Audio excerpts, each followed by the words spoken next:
வணக்கம். இன்றைய காவல் விரைவுச் செய்தி. தமிழ்நாடு அரசால் தடை செய்யப்பட்ட சுமார் ரூபாய் 1,58,000 மதிப்புள்ள 297 கிலோ புகையிலை பொருட்களை பறிமுதல் செய்து 4 எதிரிகளை கைது செய்த புளியங்குடி காவல்துறையினர். தென்காசி மாவட்டத்தில் அரசால் தடை செய்யப்பட்ட புகையிலை பொருட்கள் மற்றும் கஞ்சா ஆகியவற்றின் புழக்கத்தை முற்றிலும் தடுக்கும் விதமாக தென்காசி மாவட்ட காவல் கண்காணிப்பாளர் திரு GS மாதவன் TPS அவர்களின் உத்தரவின் பேரில் தனிப்படைகள் அமைக்கப்பட்டு தீவிர கண்காணிப்பு பணி மேற்கொள்ளப்பட்டு வருகிறது.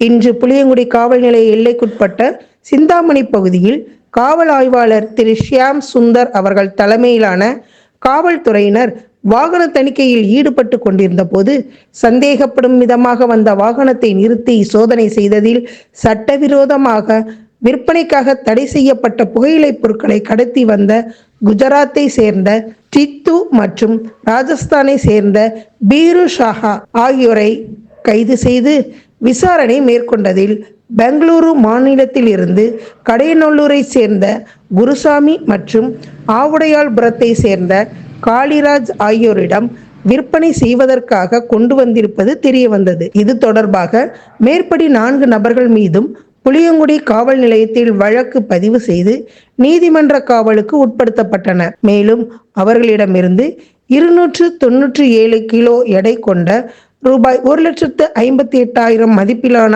அரசால் தடை செய்யப்பட்ட புகையிலை பொருட்கள், ஒரு 2 சக்கர வாகனம் மற்றும் ஒரு 4 சக்கர வாகனம் பறிமுதல் செய்யப்பட்டது. காவல் விரைவு செய்திக்காக தென்காசி மாவட்டத்தில் இருந்து மணிரத்னம்.